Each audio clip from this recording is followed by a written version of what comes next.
This is John Drabinski, and you're listening to the Black Studies Podcast, a Mellon Grant-sponsored series of conversations examining the history of the field. Our conversations engage with a wide range of activists and scholars, senior figures in the field, late doctoral students, and everyone in between, culture workers and political organizers, in order to explore the cultural and political meaning of Black Studies as an area of inquiry and its critical methods. Today's conversation is with Ed Pavlić, Distinguished Research Professor of English and African American Studies at the University of Georgia, where he also holds an affiliation with the Faculty of Creative Writing. In addition to a series of scholarly and popular essays, he is the author of a number of books and poetry collections, including most recently Call It in the Air from 2022, Outward, Adrienne Rich's Expanding Solitudes from 2021, and is currently composing an intellectual biography of James Baldwin rooted in newly discovered archival materials. In this conversation, we discuss the relation between music and literature in the Black Studies tradition, the place of community in the formal and everyday practice of Black study, and the importance of conversation, critical work, and creative expression. Ed, how are you today? Oh, pretty good. How are you doing? I'm doing great. It's Friday, cold and rainy, a little bit of snow, so I think we finally switched seasons here in the DMV. Well, it's Yeah, just out of nowhere, it was like 75 just a few days ago, right. But climate change is here for real.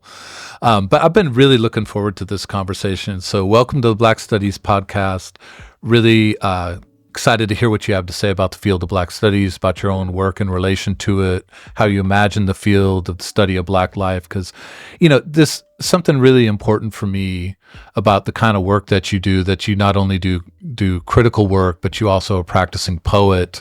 I know you're working on some biographical project materials, you do archival research, you intermix creative and scholarly work. So for me, your work is so exemplary of the kinds of things Black Studies makes possible. So having you on as a part of this series really means a lot. I appreciate your time. Oh, a pleasure to be here, man. Thanks for having me over. Yeah, well, let me start. We'll get into thinking about and talking about Black Studies, but I wanted to start with maybe a more personal question and just ask you to narrate for us a bit about how you came to the study of Black life. What drew you? What sustains you in that? What drew you to Black Studies? What sustains you in relation to the field of Black Studies, in terms of books, experiences, transformative moments? Yeah. I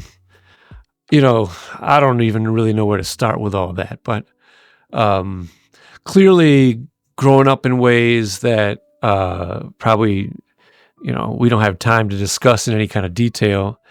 By the time I got to college, I was kind of athwart so many borders and had vexed in so many ways that even though I had no intellectual capacity to understand or to even verbalize and talk about what it was, I felt it very acutely, and I knew there was a racial dilemma lost in there somewhere at work, which is to say lost in there somewhere in me, and also very much in the world around me, and kind of, in my experience, always at the border between me and the world wherever I had been.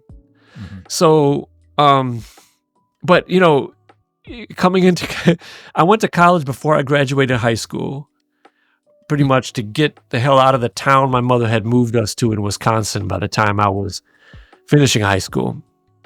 And it was really an accident in my conscious mind and in my memory, it was an accident that the first class I signed up for during the summer of 1985, which began about 3 weeks before I was graduating high school, was a survey of African American literature at the University of Wisconsin in the Afro American Studies department. It was Afro American Studies 268, Harlem Renaissance to the Present. I remember that very distinctly, of course. I remember that I had gone to college because my mother and my sister, who was 10 years older than me, they thought I wouldn't be able to pass a college literature class because of all kinds of things. And they thought that this would be an impediment. The stumbling block they could envision for me in college was this idea of how are you going to get Ed past this literature requirement? So in various other ways, I had kind of made that into a ploy that I get out of that town early, I go back to Madison, I go to college, and I'll take the literature requirement during the summer when I can focus. That was my rationale. So I went there to get the X in the box for modern American literature, which was an English class.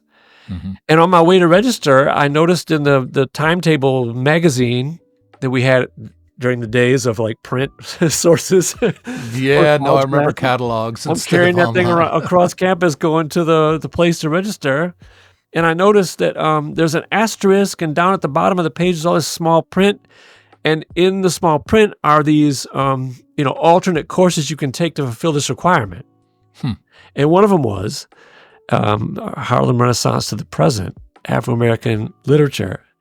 And I remember stopping on my way across campus and thinking, am I seeing things? Like, is this possible? Is there a class about, and this counts?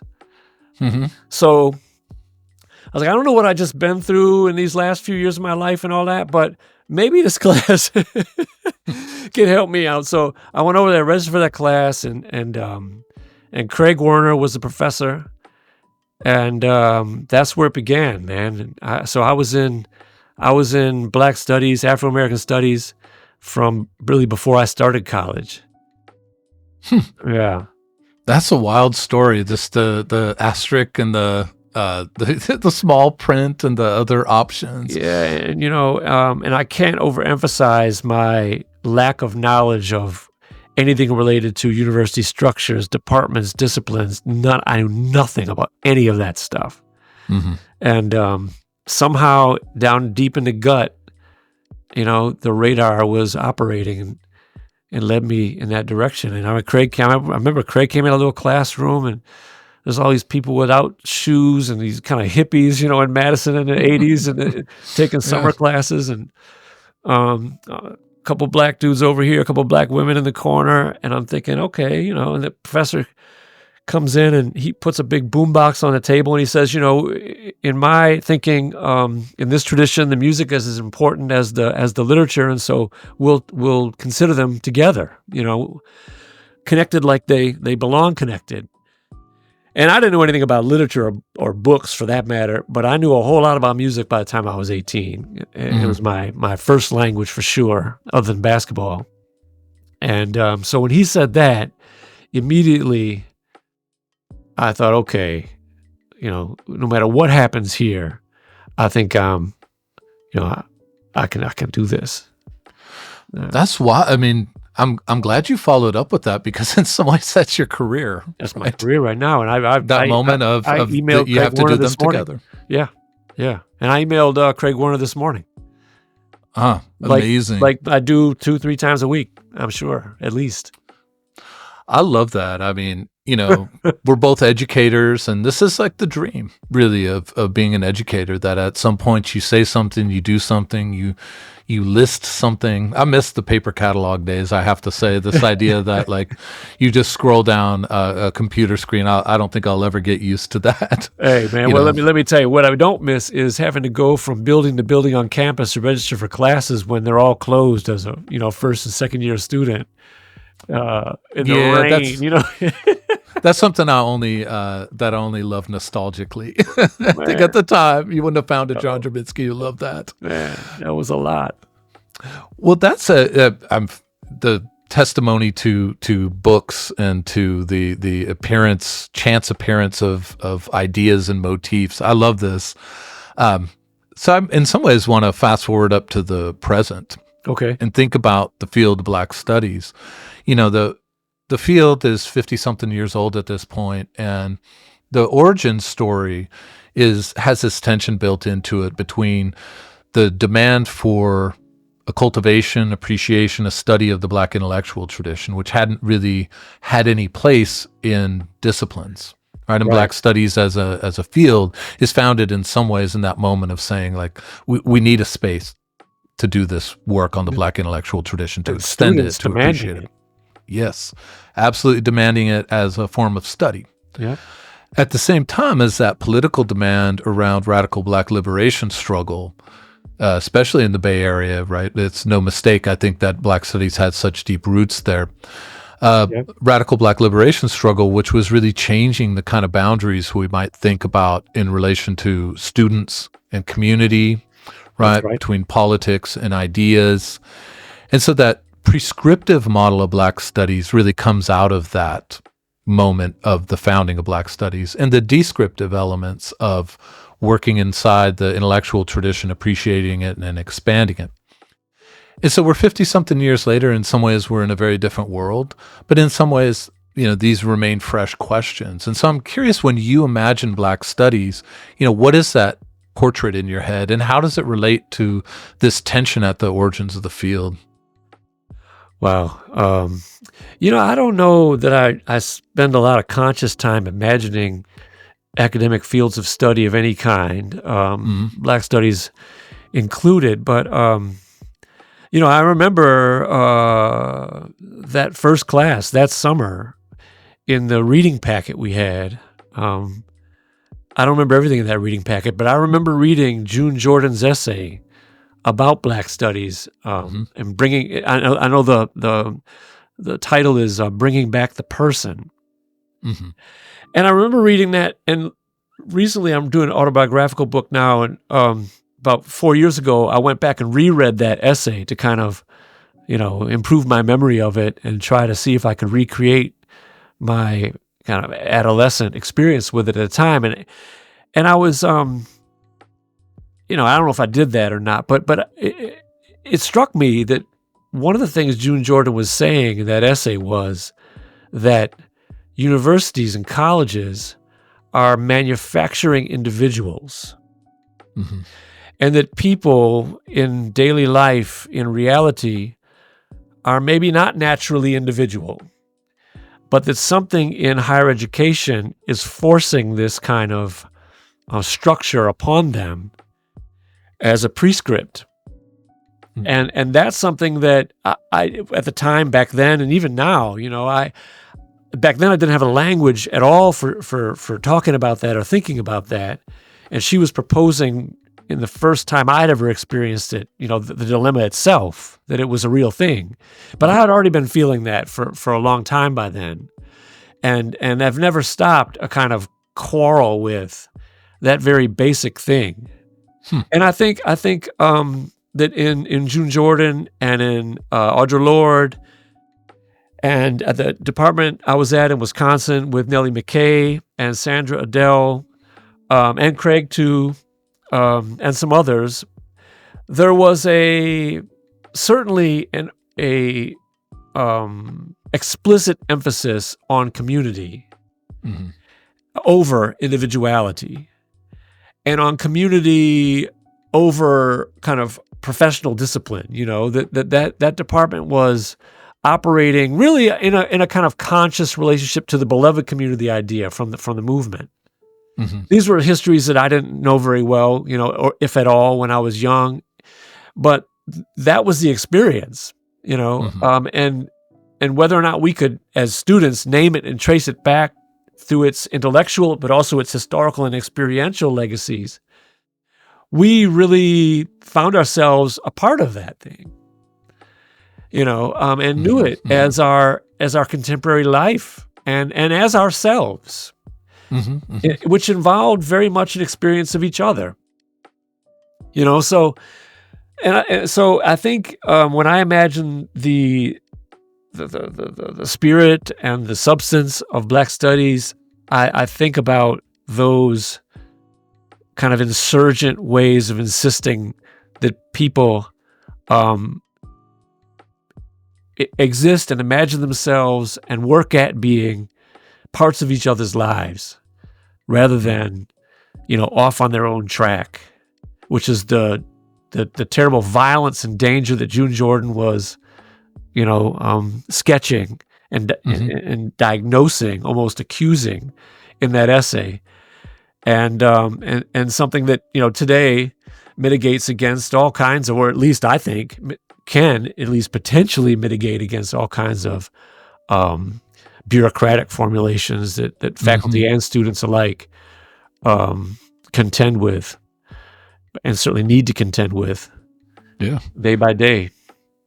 I love that. I mean, I'm really glad you put it that way. I mean, I think that this is one of the things that can be so special about, I mean, it's speaking in really broad terms, but special about area studies is I do think area studies has a particular kind of relationship to intimacy. Yeah.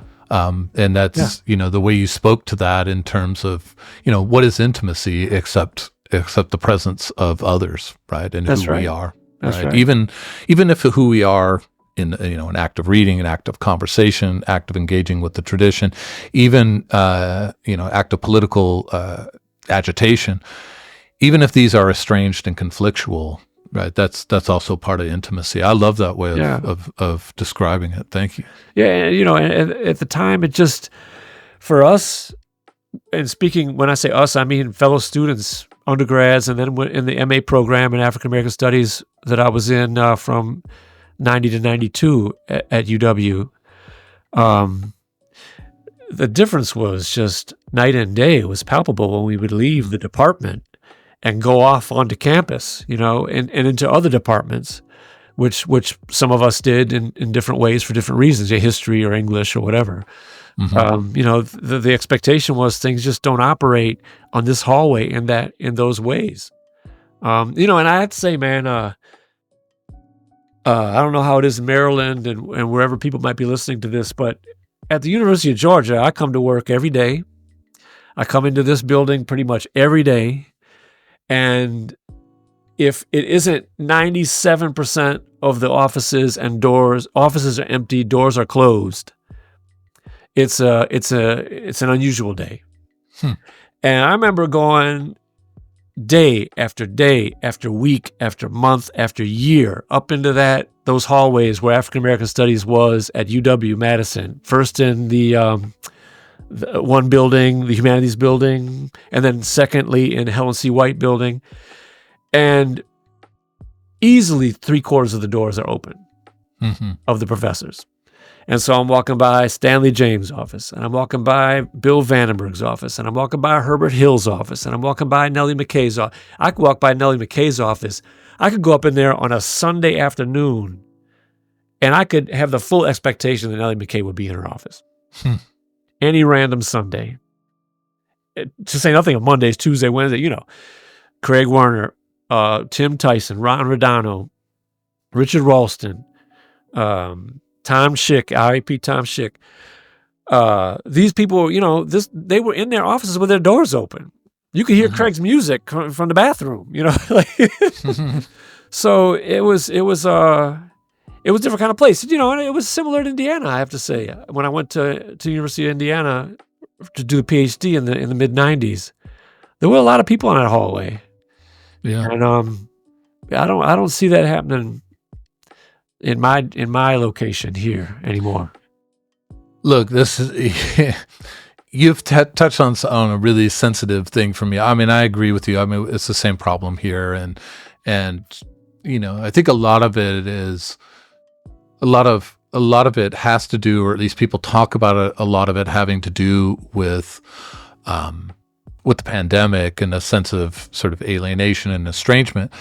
I worry sometimes about our increasing recognition that what we do is a job, right? That we have a salary in exchange for labor, and so we shouldn't have unpaid labor and things that I think are actually quite righteous. I worry about sometimes that intimacy that you were talking about, that sense of community, the human project of not just education, but also of ideas and language. I worry about that slipping into the horizon, right? That's right. And I feel estranged from my own job in those moments because, I have my own versions of that with my professors, and just being able to walk by, even if they just said, where's my fucking paper, right? There's just some sense of there's a conscience there. They could love you. They could scold you. Right. They could invite you in. They might say, hey, can you proof this, draft for me? Any kinds of things were possible. Yell at you about a baseball game, or a basketball game. Keep it down in the hallway, anything, but it's people. Yeah. It's also work. And then, I'm a worker, and I'm from a working class family, man. My dad's a bricklayer, or was. And and much of, part of the dilemma for me has always been that this intellectual life and creative life in literary terms is a dimension of it which is quite private and quite alone. And that's something that hasn't come natural to me, that I've had to really work at. But even then, if it is labor, if it is work, then I think there's a connective force. Oh yeah. In that spirit, in that reality that is labor, that is work, that I find, absent is too neutral a word. In too many of these situations that I find for, when I'm coming to work myself, it's tough. I don't need, we don't need to sit together and sing songs all day, but if I pass you in the hallway 4 or 5 times a month, I will know something. Yeah. But if I don't see you for 3 months and we're supposed to be working together, I'm not sure how that happens. I know a lot of people, there wasn't that many, there wasn't, it was more than a few people that I think in my mind I work with here at the University of Georgia who were pretty happy not to have to come to work during COVID. Yeah. They'd rather be on the screen. Yeah. And it felt to me like, if this is the way it's going, this is what's going to drive me out of this finally. Yeah. No, I was like another one of these go rounds and I get a new profession. Yeah. Yeah. I mean, I think about this a lot in Black studies. I mean, it really goes to what you were saying before, which is, I think it's true of any educational space, right? Whether it's a discipline or area study, whatever. But I think in Black studies, it's especially important, or especially noticeable when a sense of community is absent, because I do think there's a lot of rhetoric about, what does our work mean for Black liberation struggle? What does it mean for community? But when there's that gap between that kind of demand that we may put on ourselves or argue about our own work between each other, when we don't practice that community right at our office step, it makes there are some immediate communities and further communities. But in some ways, for all the complaints about the neoliberal academy by professors, these are these moments where we neoliberalize our space. There you go. We'll do it to ourselves. Yeah. I'm off doing it by myself. Well, let me ask you about your work in the spirit of it being part of this conversation. So a sense of intimacy and connection to the past and future. Yeah. Your work is really interesting. I mean, as I said at the very outset, I really love it. I think it's exactly the kind of intellectual life that Black studies opens up so well for so many people. That you work in literary studies, you work in cultural history. You've already talked about the importance of music. Your improvised book plays so much with music and literary study, but you're also a practicing poet. So I'm interested in how those kinds of practices combine to make in your scholarship so many potent insights for the study of Black life. But I'm also really interested to hear you talk a little bit about how you see that in relation to the past of this field. How do you think it is a part of it, but also how do you think you open up new horizons in Black studies? Well, I don't know. I think that certainly interdisciplinary work that crosses between historical methods, sociological methods, literary methods, musicological methods, is something that's kind of baked in to African American studies, to Black studies, from its origins and before its origins. You look at the Souls of Black Folk as one of the fundamental texts, and it's all of that at once, including the poet, including the fiction writer, as author, as scientist, as psychologist, as sociologist, the musical bars at the top of the chapters. Yeah. it's that book is a kind of anthology of it's all kind of a methodological textbook for African American studies in a way, or Oh yeah, absolutely. at the turn of 2 centuries ago now, so so that was always there, and that's very common now in some ways, at least in rhetoric. The interdisciplinary rhetoric at universities is almost universal. Mm-hmm. The practice of it is a little bit, not so universal. Mm-hmm. But in African American studies and Black studies, it's been more the case than not. And at the time when we were undergrads in the 80s or 90s, that was still very rare, Mm-hmm. And so when I came around to doing an MA thesis in 1992, my MA thesis was a conception of the person in Yoruba philosophical terms. So what does it mean to be a person according to the philosophical premises of the Yoruba tradition? Okay, I just have to interrupt you and say you would have had to wait so long for me to guess that was the topic of your master's thesis. This is amazing. That was the kind of first third was to set up this idea of what a person was in those terms, because this was the days of Afrocentrism. Sure. Right. And so I had been in contact with these Yoruba painters at Wisconsin, and we were talking about personhood, et cetera. And so I came up on this idea to pursue this idea. And then, so the concept of a person as kind of hardwired into community and vice versa in Yoruba traditional belief. And then a historical study of the career of Malcolm X. This was 1992, and the 68 Olympic protests. And that was my MA thesis. So, it was culture, it was politics, it was philosophy, it was diasporic, all at one time. And I've still kind of come and go from those ideas kind of on a daily basis, even though when I was 20, whatever years old, when I was doing that thesis or trying, my skills as a writer were not nearly adequate to the task, just from the way I'd come up. And then, so I don't know. I started to do different kinds of writing, I think, in order just to workshop different kinds of skills I needed. Mm-hmm. to do what I needed to do on pages as a writer, as a scholar, which required a kind of artistic practice for me, but also just to get sentences together that could keep control of a world and life that seemed like it was constantly threatening to just, explode. Mm-hmm. So, it was never a job to me.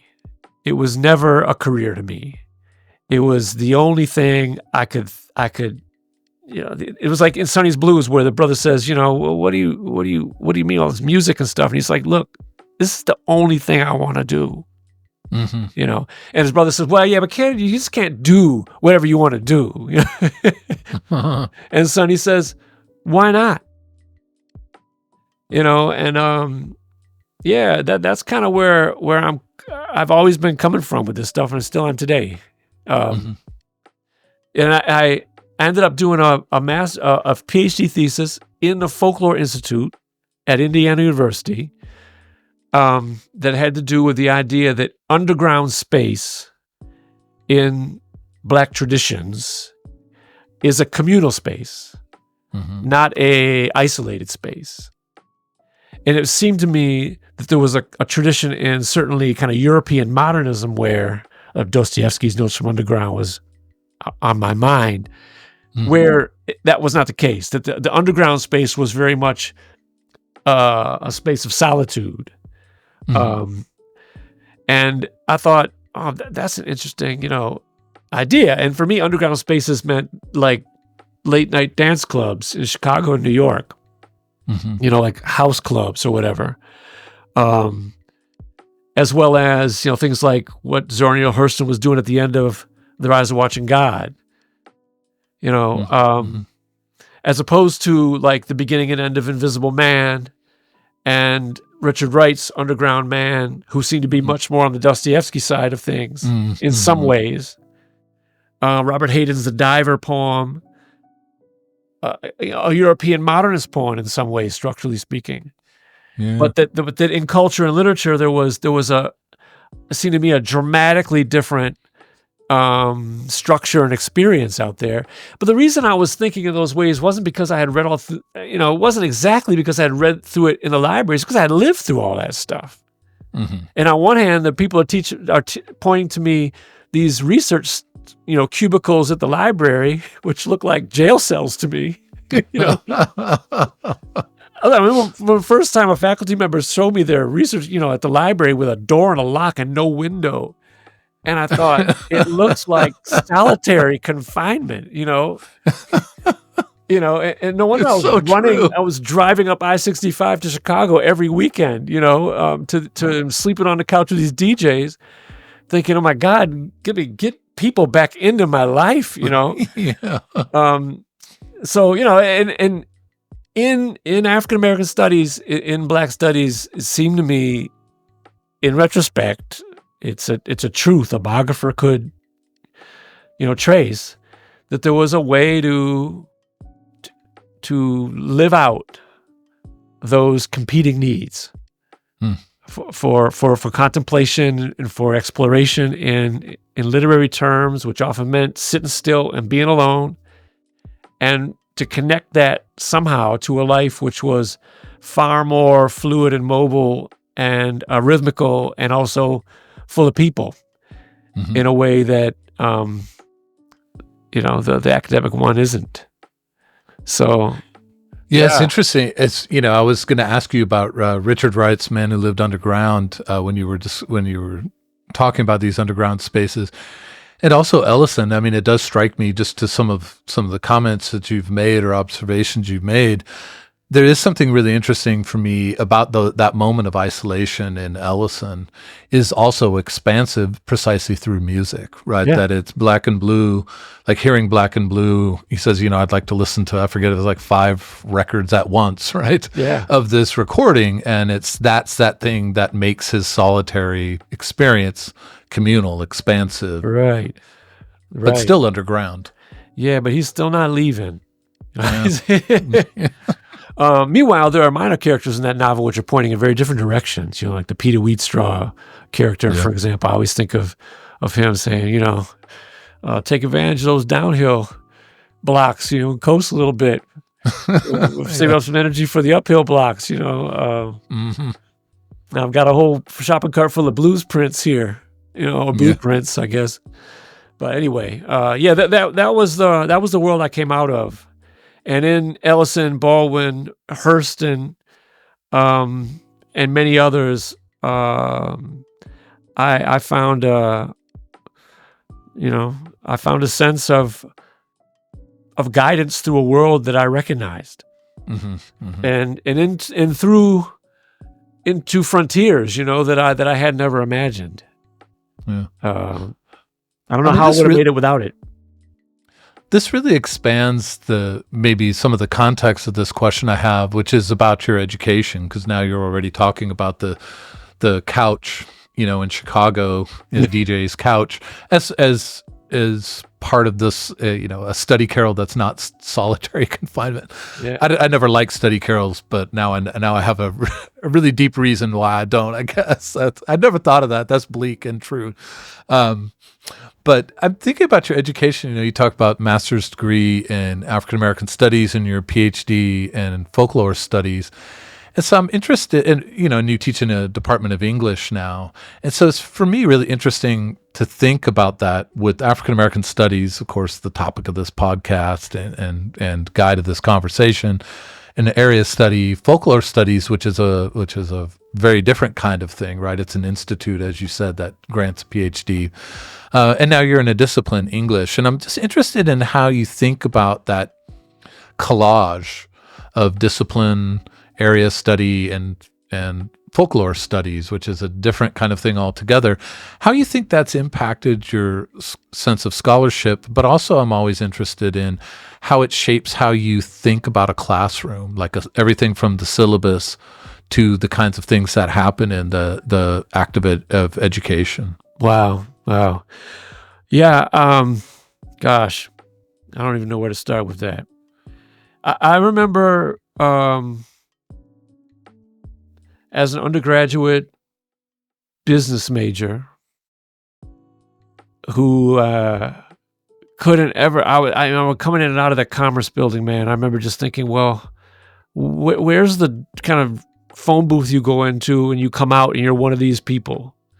Like, how does this work? Is one of these doors I'm coming in and out of gonna change me into one of these people? And I waited a couple years and it wasn't happening. So after I got admitted to business school, I was like, no, I can't do this. And I changed my major to econ. But I didn't know what an economist did. And I never, I just was in econ because I was good at math. Mm. And it was a way to stay on campus, which was a way to keep going to the gym and keep going to these dance parties and keep going to these Black Studies classes. Whereas where I was obviously really living.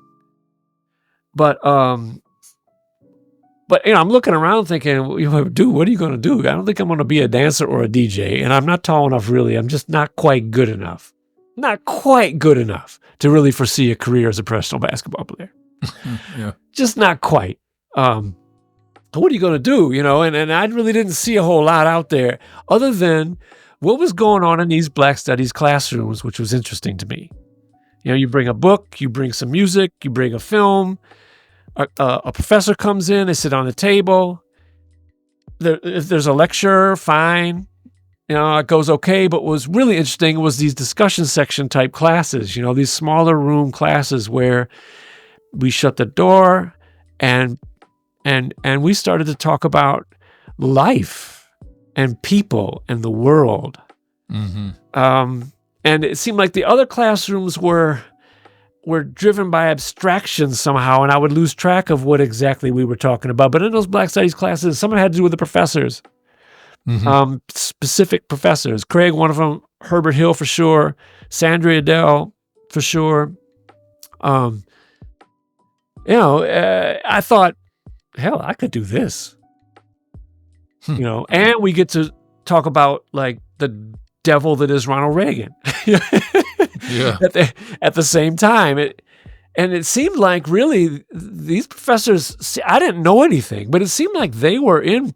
When it comes to the syllabus, they were in pretty full control over what was going on, in a way that I never really sensed among the teachers I had in middle school, in high school, etc. It just seemed like they were ringing a bell, which I didn't see in the room. And these professors were involved in another way, and I set out kind of with that in mind. It was years later that I learned that in order to get in one of those classrooms, you had to do a PhD, you had to learn to write books, you had to do all this other stuff that is never quite there on the table with us as students in undergraduate classrooms. And that came much later. So I went through most of that time up until I was, almost 30 years old, probably, certainly through my mid-20s, thinking about scholarship and writing as the thing you needed to do to get into one of those rooms and talk to 20-year-olds, which I was a 20-year-old, I was like, so that seemed, and then when I was first working as a TA, and we go to the lecture and then we go off by ourselves and we talk kind of as peers because we were the same age, I just thought if I could have stayed a TA forever and made like 10 times as much money as a TA makes, that'd be a pretty good deal. But that's not the way it worked. It's in some ways a very good thing that it's not the way it works, because the trip to where I wanted to get, which seems so near to me as an undergrad, really involved quite intergalactic set of travels to places I had never imagined existed, places within me, in libraries, in books. That it was quite a journey, but that's where it started. By those classrooms seemed like the only place that I could really imagine, a thing that I was learning elsewhere was called work, and where I was learning elsewhere about work in factories where I was an industrial laborer. Every minute of the time when I couldn't prove to my dad that I was actually, needed to go to class. So, yeah, man, that's kind of a lot. I don't know if I even got near your question. No, that's plenty near. I mean, yeah, I think the origins of who and what we are in a classroom is a really interesting part of a professor's biography, an autobiography. Yeah. I mean, as I was listening to you, I was thinking about my own vocabulary for very similar, if not the same, experiences, and so much of it had to do with the reading and writing books was one thing, but I just couldn't believe that it was possible to make your life around conversation. Yeah. I loved conversation. I still love conversation. Right.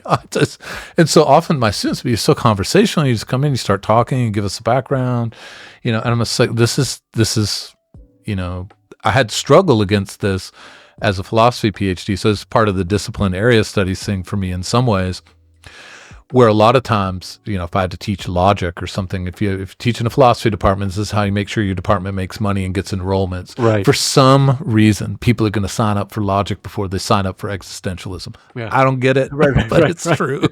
I just, that's that moment where I'm like, what is wrong with y'all? Right. It's funny. But that's a whole different kind of idea of what a classroom is. But those things that, as you said, you get to talk about people, got to talk about the world, got to talk about the devil, Ronald Reagan, George W. Bush, Bill Clinton, whomever else is, and that sense of conversation where everything is at stake. Yeah. And you find that I don't know how long you've been in English departments, but I'm curious how that carrying over of, I think, what area studies does quite naturally, that location of the intimacy between people and texts and ideas in the world.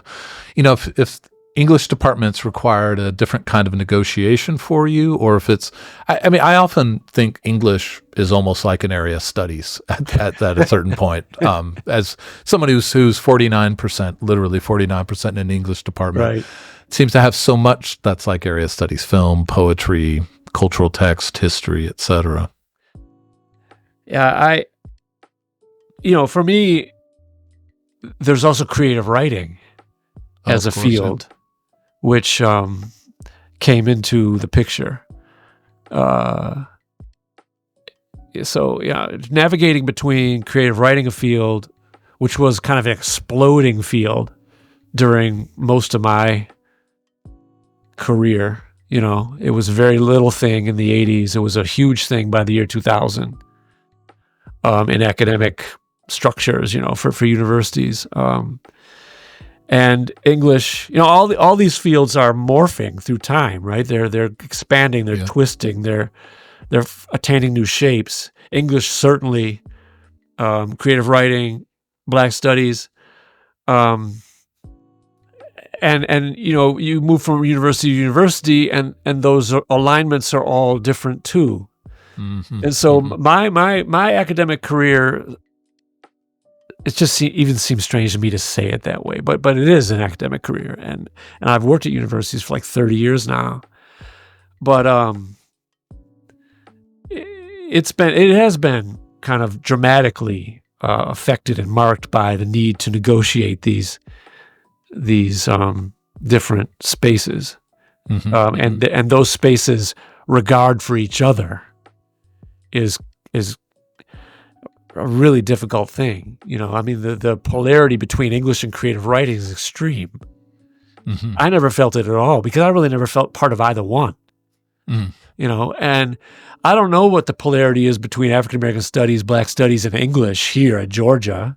I'm willing to bet you that, given a lie detector test, we could find out a lot of people aren't telling the truth about how they really feel about that. Yeah, I You know, both do and don't want those tests here. yeah, So. we get those little pills like they had on Gilligan's Island, and pass them around, and every time people are telling the truth. We have a very different situation on our hands, but the proof is really in the pudding, and so you can look at the classes and how they're taught, the hiring and how it happens, and you can discern some ideas about what these relationships really are. But whether you can discern them or not, whether you can get people to the truth about them or not, you're living through them nonetheless. And that's very real and not easy. And I've come and gone from Black Studies as a part of my job based on the different places I've been. I was at Union College for 9 years when I first started being, as a professor, as a junior professor. My first job was at Union College in upstate New York. And I think there were 3 of us in Africana Studies at that college. The faculty was like 120 people on faculty. Yeah. And I think there were 3 of us, and right before my 3rd year review, they fired the director. He didn't get tenure. And so they, and I had been working at a very, like I said, before we started recording, I think I had been working at a very, very high velocity owing to really not understanding the pace of what junior professor, I didn't understand any of it. So I just worked as hard as I possibly could, trying to stay one step ahead of what the ideas and the phrases and the language and the rhythm that was coming at me from the intensity of what I had to do.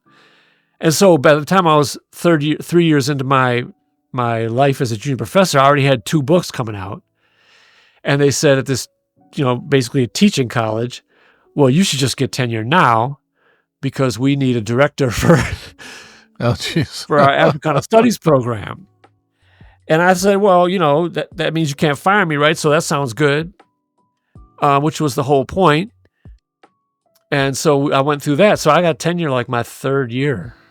Oh, wow. And started directing the program. That was the first tenured faculty in Africana Studies that college, which began in 1795, had ever had.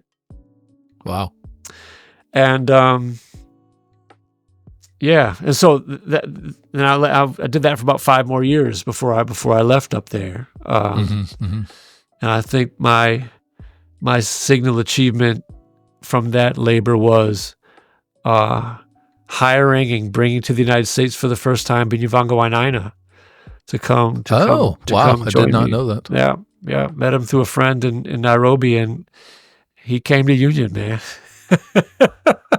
That is no small achievement. That was a beautiful, beautiful thing. And then he went from there to Bard, and pretty much became the sensation that he always was. Yeah. So then I came. So, but in order to do all that, in ways that had started a decade before, I've been writing and publishing all these poems. But I had never been in a creative writing workshop. I published a lot of those poems before I even knew creative writing really existed. Even though I knew Yusuf Komunyakaa, who kind of got me started. Yusuf also kind of acted like creative writing didn't exist in a certain way, even though that was totally his job. He kind of acted like Earth itself didn't exist in some ways, even though clearly we could prove this was his planet of residence, So after that business at Union, Georgia hired me to come direct the creative writing program, which, wow. And then you knew it existed. Yeah. And the first thing I found out when I got down here is it had actually just been approved to exist as a graduate study. So I kind of had to invent that.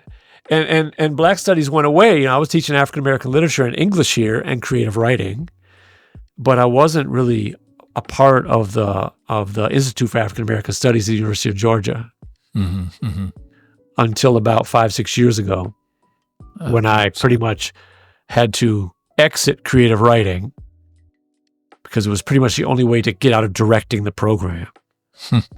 I kept, it was like Ellison in that that bank or whatever he's got in the novel. He's trying to get rid of it, and people keep handing it back to him. It was, yeah, you have like a whole subplot of being a sort of semi-voluntary director here. yeah, totally, absolutely right. Yeah, as well as Invisible Man. So, yeah, that's the way it went down here. And then about 5-6 years ago, because of the things going on in creative writing and English, et cetera, and because my great friend Valerie Babb was the director of the Institute for African American Studies, I joined up formally with the Institute and split my appointment with English and African American Studies here at Georgia. Whereupon Valerie Babb immediately took a job at Emory. Funny how that kind of thing happens.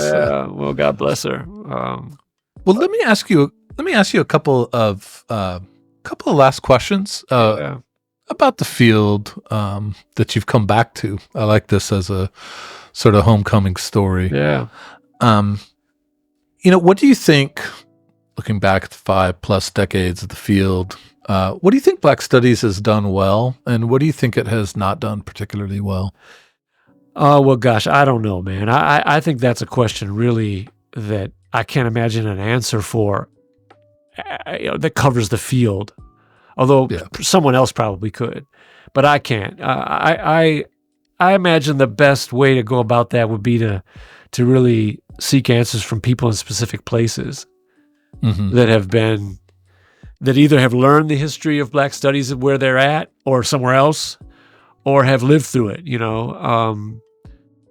but I've only been in this, a official part of this institute here since 2017 or so, 18 or something like that. But this Institute for African American Studies here at UGA has kept Black faculty alive and together in ways that wouldn't have been the case had it not existed. Yeah. And especially important, I think, and crucial in the lives of Black women faculty at this university who have created in this institute. It's clear to me that Black women at UGA have created this institute a place of refuge and togetherness that is, in some ways, I would say, its primary function here. Yeah. Which, is a shocking thing to say in 2024, maybe. But I think that's absolutely true. And it has a lot to do with being in the SEC, has a lot to do with being a formerly, not a PWI, but a historically white university. Yeah. That's a thing. That's different from a place like Wisconsin or Michigan or something. I have learned. So that's a thing that I think is an incredible thing and a great success and work in the most, of the most primary importance. And I think that work of, as you put it, being a place of refuge, being a places of belonging and community, the relationship between that existing and the scholarship that now populates the field of Black Studies. I mean, those two things are absolutely inseparable, as we all know. As I tell graduate students who are struggling, even undergrads who are struggling with writing, like writing is at a certain point an emotional activity. Right. At a certain point, you're smart enough and you're informed enough to write 5, 6, 7 books. But the emotional life of writing, like what gets you to the page, what sustains you at the computer or at the notebook, right? That's as important as what keeps you from there. So when you're talking about, the success of the field is part of the success of the field is creating places like this institute where people have a sense of refuge and belonging. Well, that's also where all those other things that then make a scholarly tradition possible. That's right. You cannot separate those two. And I say that partly, it's just in some ways a trite observation, but because I do think sometimes I hear from people talking about Black Studies as a sort of clubhouse, it's like a safe space, or, if they want to be pejorative about it. And I never want to deny that, but I also don't want to reduce that to just some sort of emotional caretaking, and it ends at some sort of personal interaction, because the entirety of life is impacted by these notions of refuge, of being unquestioned, right, of being yourself and having your possibilities out in front of you. So so when I think about, in this moment, I mean, we're recording this, just a few 2.5 weeks, I guess, since the presidential election, in which the elected president has endorsed entire movements to ban a place like African American studies. And I think about it as, what that means for everything. I mean, I'm not going to center this initially, but in a longer conversation, but just what that does to the possibility of producing reflections on Black life. By abolishing these spaces in which people have refuge and community. By seeking to destroy them. Well, that goes back to the origins of the field, though, because the field began in just that, that sense of embattlement. And on behalf of students, on behalf of each other, the field was created in hostile environments in all kinds of ways. Explicitly and openly hostile, as well as, more underhandedly hostile. But certainly in ways that even if they wanted to be welcoming, had no wherewithal to do that welcoming. And so, that's just kind of coin of the realm in this case. From my point of view, that's what it is. We do keep on, and the louder the better. And, we got to keep our Audre Lorde quotes in mind, when we think that hiding out is in our self-interest. It is not. Yeah. I mean, that's the thing, is if anybody wanted to ignore battles over, I think about being in Maryland, where Department of Africana Studies is not under fire from the state. But we don't live in that world any longer. Right. And we should have always had solidarity with our siblings in other states fighting those battles, because just because you're in Florida doesn't mean you deserve to be a combatant rather than a scholar. Because we are all about to be those combatants. And I think the sooner we understand that and figure out what is our vocabulary for it, the better. I will say it, I still feel in a sense of shock, but shock can only last so long. We'll keep going. We will keep going. I certainly will. Absolutely. I mean, no choice at a certain point.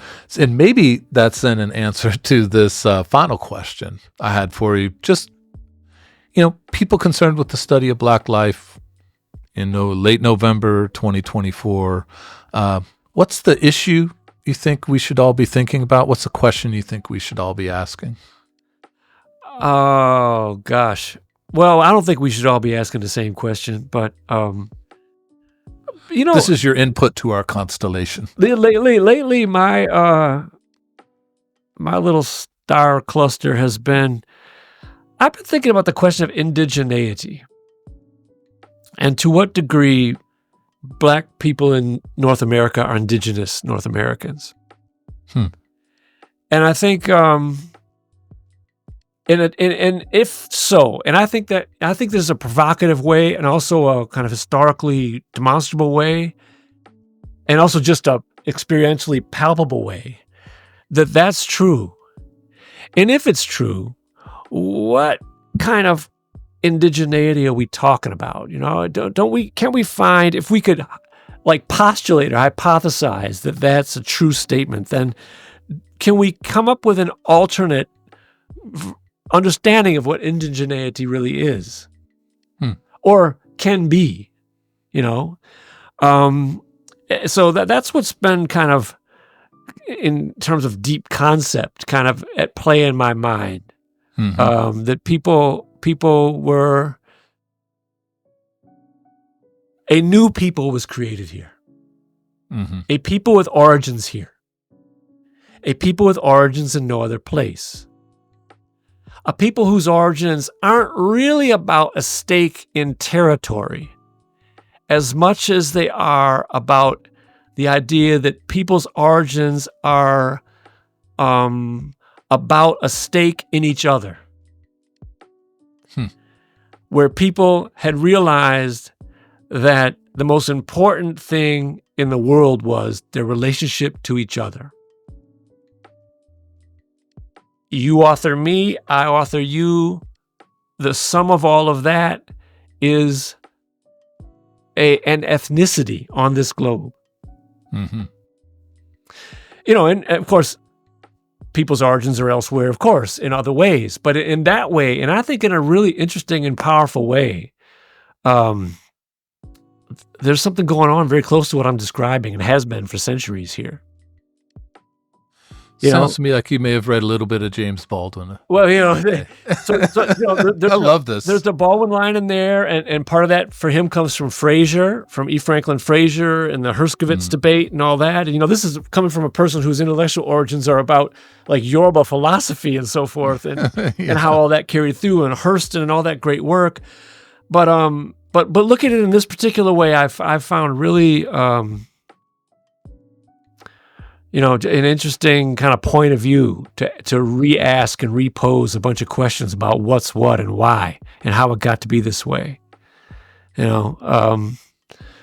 Black folks, and also living in the Deep South for 20 years now is a big part of that. Because I think there's a sense in which Black Southerners are as at home in this space, and more at home in this space than just by any other American you can find. And no one's still fantasizing they're Irish villagers 18 generations after they left Ireland. They're figuring out, from Mobile. I'm from Macon. We're from some county, and we went all the way to Detroit. And I think there's a kind of an inexhaustible source of power in refiguring what it means to be an American in those dynamics.